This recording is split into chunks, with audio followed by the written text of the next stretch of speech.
Hey, how you doing, YouTube? This is Monte. Um, I'm a ceramic student here at Alabama A&M University in Huntsville, Alabama. And I just wanted to show you some of my recent work that has come out of our content reduction kiln, and also some things I just got done throwing today. Today has been very hectic. I'm also the art department student worker, so I was making glazes today while the beginning ceramic students were they decided to try to glaze their work today, but I finally got a chance to get on the wheel a little bit later. But I'm going to show you some of my things I'm working on right now. This is a salt and pepper shaker. Um, Salt or pepper shaker. It's the glaze on it is spodumene 2. I mixed it up about a month ago. I really like the way it changes from thick to heavy. Excuse me, thin to heavy. Where it's really thin, you get this nice brown with some speckles in it, and then where it's thick, I don't know if you can see it because my webcam is not that great. You get a creamy, like a cream color, and that's on that one. Let me show you this one too. Give you a chance to look. Oh no, see it. Okay. But I really like it. This is Shino was my favorite glaze, but if you don't get the reduction right with the Shino, as a lot of you guys know, you just get white. So I like the spodumene. Um, I'm really working on a lot of things right now because I'm getting ready for a craft show um, that is held in Huntsville yearly. It's called Panoply Arts Festival, and it's in downtown Huntsville in our park. And this is my first craft show, So it's a juried show, and I got in. So I'm kind of excited about that. It's at the end of the month, so I'm I'm kind of getting that itch. I'm really trying to get a lot more work done for my tent, and this has become my favorite mug. I even like the handle; it fits me so well. This is also the spodumene glaze. I love this mug. It's gonna hate for me to. I'm gonna hate to sell it, but maybe it'll become somebody else's favorite mug. Uh, and this is another salt and pepper shaker. This glaze is uh, Pride's Plum Chemical. I've kind of got the hang of it now, where you if it's on real thick, it would be black. So if the it goes from a black to like a purplish plum color. Um, but if the reduction isn't right, it'd just go from black to a brown. And I looked that up on there. It kind of will look like Hamada's Rust Chemical if the reduction isn't right. So I still like it, even though it didn't turn out the way I wanted it. But I'm still happy with the results. And here's another one. And this one I kind of put it on real thick. Uh, and these are some of my bowls that I'm working on again. Oh, that looks good. The spodumene glaze.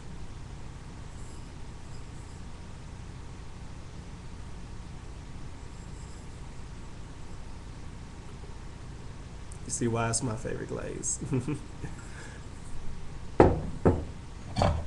I'm really trying to work on sets of bowls in different shapes. I don't know if you can see my truck or not.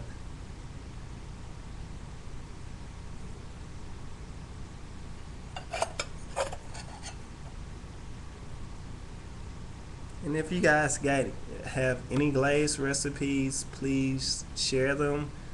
I'm trying new things. I would like to try. Uh, we have Raku kiln. We also have 3 electric kilns, and we have our Bailey cart kiln that we. This is only our second semester with it hooked up, so we're still getting the hang of it. So we're experimenting with a lot of different things, trying to get the firing pattern right. And this is one of my T-bows. I started doing T-bows, me and my professor Jenny Couch. Um, she gave me a assignment, I think a year ago now, to what was the assignment? I had to make a ritual object. And first, I was thinking about doing um, urns and maybe doing a sculptural thing, but then I started researching more and more. I saw the Japanese tea ceremony and how the tea bowls are in such an integral part of that ritual. So I got the idea to her, and she loved it, and it turned into, like, even though I was a young potter at the time, like I'm still, it's very it's a lot of forms that I have trouble with, even though back then I was I was way low on the totem pole, but I've always been the one that's like, hey, if they can do it, I can do it. So when I was researching more and more, I saw a student. I believe she was a grad student. I can't remember the school, but it was in Iowa, and she did a show with 500 T-bows, and like, or it was a high number of T-bows, whatever it was. And so I came back to Jenny. I was like, "Hey, Jenny, this girl did so and so a couple hundred T-bows. I can do that." So it turned into me and her making. Oh God, I had to make 100, and she had to make 100 T-bows, and we ended up doing a T-bow sale for charity, and we called it the beauty of imperfection, because by that time I was just reading what is it, the Unknown Craftsman, and I was reading about how the different T-bows, how they they weren't all just perfectly, like as a beginning student, you want everything to be even. You want it to be straight and have perfect flares and everything. So that actually got me to throw more loosely and just kind of relax. And I became really a better potter because of it. Because not just because of the repetition of throwing, because I ended up with 100 T-bows that actually made it. But that's not counting the other half, the T-bows that, like, after they were fired, I was like, nah, I can do better. And so it was kind of the repetition and that it's all right. It's beauty in everything. So we did the sale and the show, and half of the proceeds went to the North Alabama Sickle Cell Anemia Foundation, and the other half went to breast cancer research. So we were able to actually do more with what we than what the project was originally plan to do. Um, I'm rambling right now, excuse me.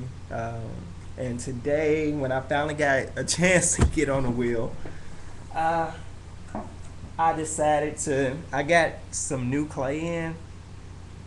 Actually, I had the clay for a while, but um, I was kind of still up in the air about what exactly I wanted to do with it. So today, I was like, I need to do something with it, and it's called Phoenix.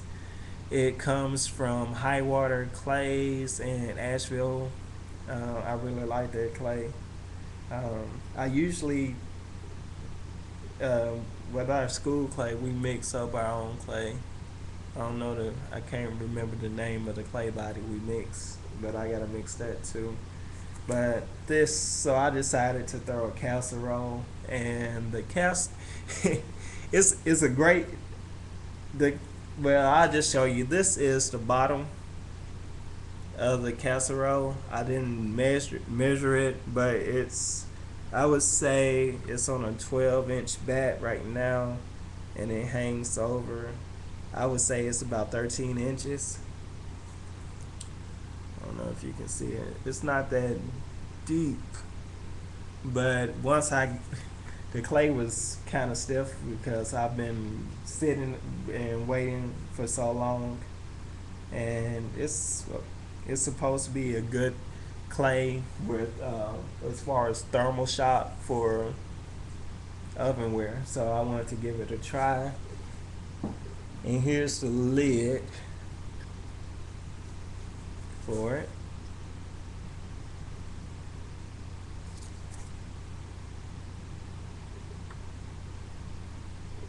Yep, here's the lid.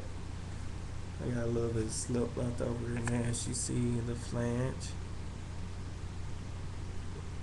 And I actually had to go back and make my casserole a little bit wider, because when I did the flange, when I measured to do the lid,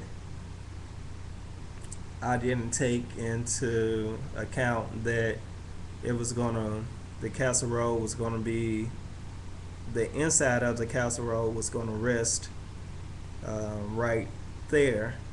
That's where, and this was gonna be on the inside. So I was measuring for this to be flush with my casserole, and so on. So I had to open up my casserole some more a little while ago, and had to do a couple of fittings to make sure it got in.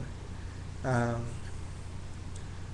well, that's about it right now. We recently just good news. We recently just had a student show, and I won for best ceramics. I got honorable mention for best ceramics because they only did best in show, jurors favorite, and then every class got an honorable mention if the juror thought you were the best in that medium. But that's about it. I'm gonna keep you guys posted. I'm gonna try to put some throwing videos on if I can get my computer to work right. And if you have any advice, please just comment, ask me questions. Thanks. Bye.